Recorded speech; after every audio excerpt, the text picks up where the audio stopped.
In continuation of the previous topic discussed in touching foods before washing, in today's halacha we will discuss what is the law of b'di'evid. Food or drink was touched prior to washing hands after awakening in the morning, and the question is this food permitted to be eaten, or is it considered no longer permitted to be eaten, and as if it is considered not kosher? So this matter is disputed amongst the poskim in whether food that becomes contaminated due to impure hands in the morning actually becomes forbidden to be eaten or not. Many poskim rule that the food and drink remain permitted, that the person's hands do not have the ability to actually forbid the food. So rule many of the great poskim, the El Yerabah, say the Hayoim, the Meskeres HaShulchan, and the Chaya Adam.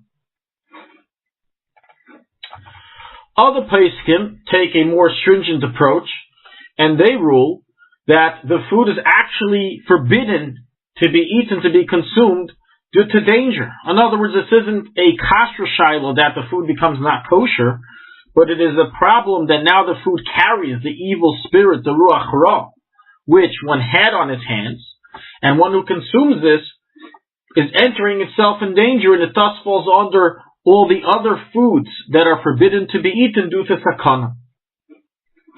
According to this opinion, this applies even if the person who did not wash his hands touched the food while his hands were dry and not wet. Nevertheless, the impurity is still contracted by the food. A third approach that is given, which is more of a compromise between the two approaches, is that one is allowed to eat the food if he washes it 3 times. In other words, that the 3-time washing removes this impurity from the food and allows it to be eaten with no longer having a suspicion or a worry of danger.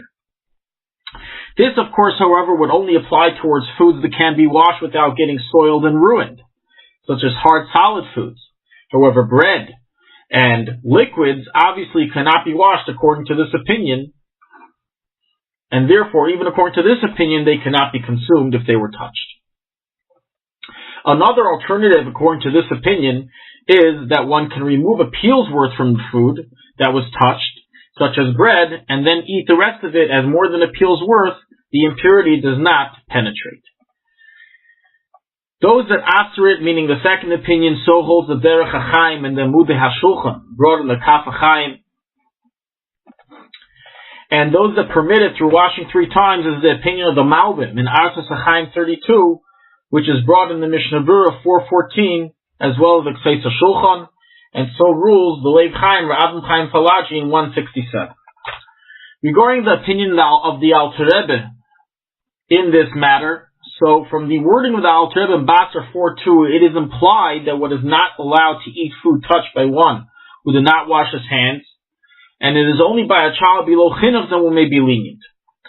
However, the Kseis HaShulchan does not make any mention of this inference, even though he rules in accordance to the rulings of the Alter Rebbe. There's an interesting story with the Vilna Gaon that the Gra was once brought a basket of apples to his table, and the Grav, which is an acronym for Rav Zalman, which was the brother of Chaim Volozhiner, fell asleep and touched the basket when he woke up.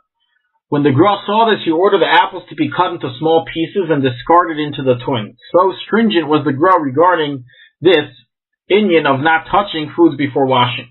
So it was written in Ma'aser Rav 25. So practically, we have here 3 opinions. How do we rule?